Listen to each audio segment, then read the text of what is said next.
From the School of Communication Studio at East Carolina University, this is Pirate News Network.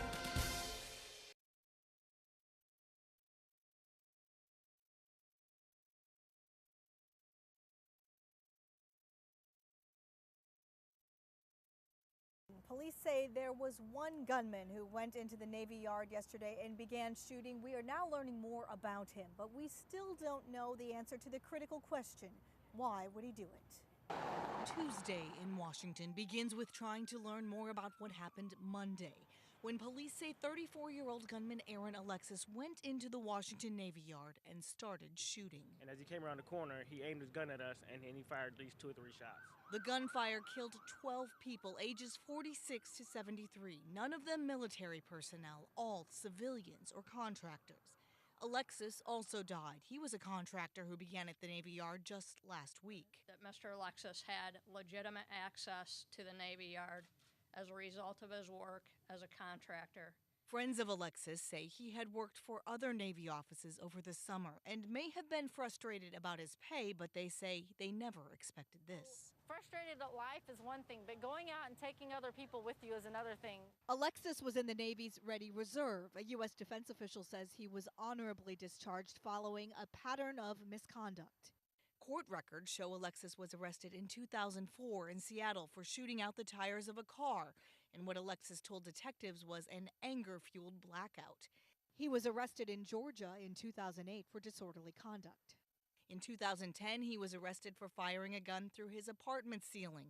He said he was cleaning the gun when it went off. As the investigation continues, people are pausing to remember the victims. Flags fly at half-staff at national landmarks, not far from the country's latest mass shooting. Earlier today, the Defense Secretary Chuck Hagel placed a wreath at the U.S. Navy Memorial Plaza in honor of the 12 people killed, 8 people wounded yesterday. And at the Senate, there was a moment of silence on the Senate floor. Senate Majority Leader Harry Reid said to his knowledge, there was no explanation for the violence yesterday. Reporting in Washington, I'm Emily Schmidt. Now back to you.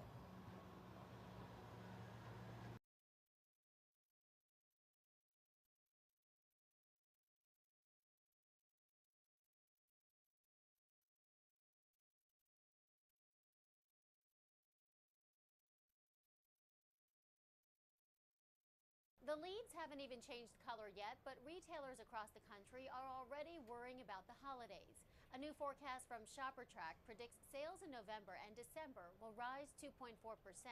That's the smallest increase since 2009, when the economy was just starting to dig out of the recession. Many people are dealing with high gas prices, unemployment, and the prospect of higher health care costs. It's still early, so the prediction isn't a sure bet, but other data also shows shoppers aren't ready to splurge yet. Back-to-school sales barely rose, consumer sentiment dropped this month, and Walmart, the world's biggest retailer, recently issued a weak forecast. Add to that, Americans will have fewer days to shop this holiday season. Thanksgiving is late, leaving 25 days between Black Friday and Christmas, compared to 31 days last year. So no surprise, retailers are gearing up for the holidays a bit early this year.